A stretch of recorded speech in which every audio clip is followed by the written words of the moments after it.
नमस्कार। कभी सोचा है कि भारत का जो इतना बड़ा क्रिमिनल जस्टिस सिस्टम है, वो आखिर काम कैसे करता है? एकदम एक वेल ऑयल्ड मशीन की तरह। आज हम इसी सिस्टम के दिल में उतरेंगे और क्रिमिनल कोर्ट्स के स्ट्रक्चर को समझेंगे, खास तौर पर भारतीय नागरिक सुरक्षा संहिता यानी बीएनएसएस के सेक्शन 6 के हिसाब से। मतलब एक छोटी मोटी चोरी का केस और एक बहुत ही संगीन जुर्म का केस, दोनों अलग अलग क्यों सुने जाते हैं? है ना सोचने वाली बात। बस यही सवाल हमारे जस्टिस सिस्टम को समझने की चाबी है। चलिए मिलकर इस पूरे हायरार्की को समझते हैं और देखते हैं कि ये सिस्टम कैसे पक्का करता है कि हर केस, चाहे वो छोटा हो या बड़ा, सही अदालत तक पहुंचे। तो चलिए शुरू करते हैं एकदम टॉप से, डिस्ट्रिक्ट के जुडिशियल पिरामिड के शिखर से, यानी कोर्ट ऑफ सेशन से। ये वो जगह है जहां उन सबसे गंभीर मामलों की सुनवाई होती है जो हमारे समाज की नींव को हिला सकते हैं। मतलब किसी भी सेशन डिवीजन में ये सबसे बड़ी क्रिमिनल कोर्ट होती है। जरा उन संगीन अपराधों के बारे में सोचिए जो अखबारों की सुर्खियां बनते हैं। ऐसे मामले जो निचली अदालतों के दायरे से बाहर होते हैं, वो सीधे यहीं आते हैं। अब बात करते हैं इसकी पावर्स की, जो कि सच में बहुत ज़्यादा हैं और ये उन अपराधों की गंभीरता को दिखाती हैं जिनकी यहाँ सुनवाई होती है।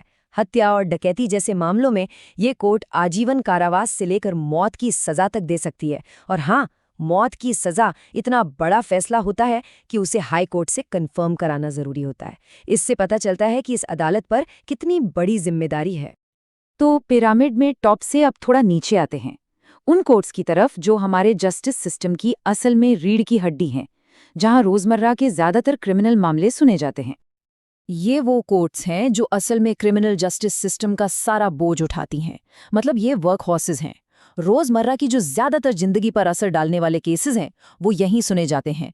और इन्हें भी 2 क्लास में बांटा गया है और हर क्लास की अपनी अलग पावर है।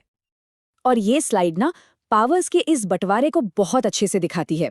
देखिए, एक तरफ है जुडिशियल मजिस्ट्रेट फर्स्ट क्लास, जो 3 साल तक की सजा और 10,000 तक का जुर्माना लगा सकता है। और दूसरी तरफ सेकंड क्लास मजिस्ट्रेट है, जिसके पास 1 साल तक की सजा और 5,000 तक के जुर्माने की पावर है। तो ये पूरा सिस्टम इस बात को पक्का करता है कि सजा अपराध के हिसाब से ही हो, जो कि इंसाफ का एक बहुत ही बेसिक उसूल है। अच्छा, अब तक हमने बात की उन कोर्ट्स की जो सजा सुनाती हैं। अब जरा अपना फोकस बदलते हैं और सिस्टम की एकदम अलग ब्रांच को देखते हैं। ये वो लोग हैं जो केस की सुनवाई तो नहीं करते, लेकिन पब्लिक ऑर्डर बनाए रखने में इनका रोल बहुत बड़ा है। देखिए, यहाँ सबसे जरूरी बात ये समझनी है कि इनका काम एडमिनिस्ट्रेटिव है, जुडिशियल नहीं। ये जज नहीं है, ये सरकार की एडमिनिस्ट्रेटिव मशीनरी का हिस्सा है, जैसे डिस्ट्रिक्ट मैजिस्ट्रेट यानी डीएम या फिर सब डिविजनल मैजिस्ट्रेट। इनका काम है लॉ एंड ऑर्डर बनाए रखना, ये तय करना नहीं कि कौन दोषी है और कौन नहीं। मतलब ये रिएक्टिव नहीं बल्कि प्रोएक्टिव रोल निभाते हैं। इनका मेन काम ही है कि क्राइम या कोई गड़बड़ी होने से पहले ही उसे रोक दिया जाए, जैसे कि शांति भंग होने से रोकने के लिए एक्शन लेना या फिर भीड़ को कंट्रोल करने के लिए धारा 144 लगाना, दंगों या किसी आपदा के टाइम पर सिचुएशन को संभालना, ये सब इनके काम में आता है। तो अब तक हमने सारे अलग अलग पीसेस देख लिए। चलिए अब इन सब को एक साथ जोड़ते हैं और क्रिमिनल कोड के पूरे स्ट्रक्चर को एक नज़र में देखते हैं। ये टेबल जो हमने अब तक डिस्कस किया है, उसका एक तरह से निचोड़ है। ये पूरे सिस्टम का एक क्लियर कट मैप है, टॉप से लेकर बॉटम तक। देखिए कैसे शक्तियों का बंटवारा एकदम साफ है। सबसे ऊपर गंभीर अपराधों के लिए सेशन कोर्ट, बीच में रोजमर्रा के मामलों के लिए जुडिशियल मैजिस्ट्रेट्स, और फिर एडमिनिस्ट्रेटिव कामों और लॉ एंड ऑर्डर के लिए एग्जीक्यूटिव मैजिस्ट्रेट्स। हर लेवल का अपना एक खास और बहुत जरूरी रोल है। आप इस पूरे स्ट्रक्चर्ड सिस्टम को एक फिल्टर की तरह सोच सकते हैं।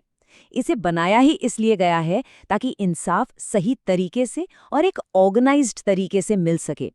हर केस को सही कोर्ट में भेजा जाता है, जिसके पास उस केस को सुनने का अधिकार और पावर दोनों हो। इससे पूरे क्रिमिनल जस्टिस सिस्टम में एक लॉजिकल फ्लो बना रहता है। तो इस पूरे स्ट्रक्चर को समझना तो पहला स्टेप था। हमने देख लिया कि कैसे सेशन कोर्ट से लेकर मजिस्ट्रेट तक ये पूरा सिस्टम बनाया गया है ताकि न्याय में एक व्यवस्था रहे, एक ऑर्डर रहे। लेकिन असली सवाल तो अब भी वही है, ये सिस्टम कागज पर तो ठीक है, पर असल में जमीन पर हर नागरिक को इंसाफ दिलाने में कितना कामयाब है? ये एक ऐसा सवाल है जो वाकई हमें और गहराई से सोचने पर मजबूर करता है।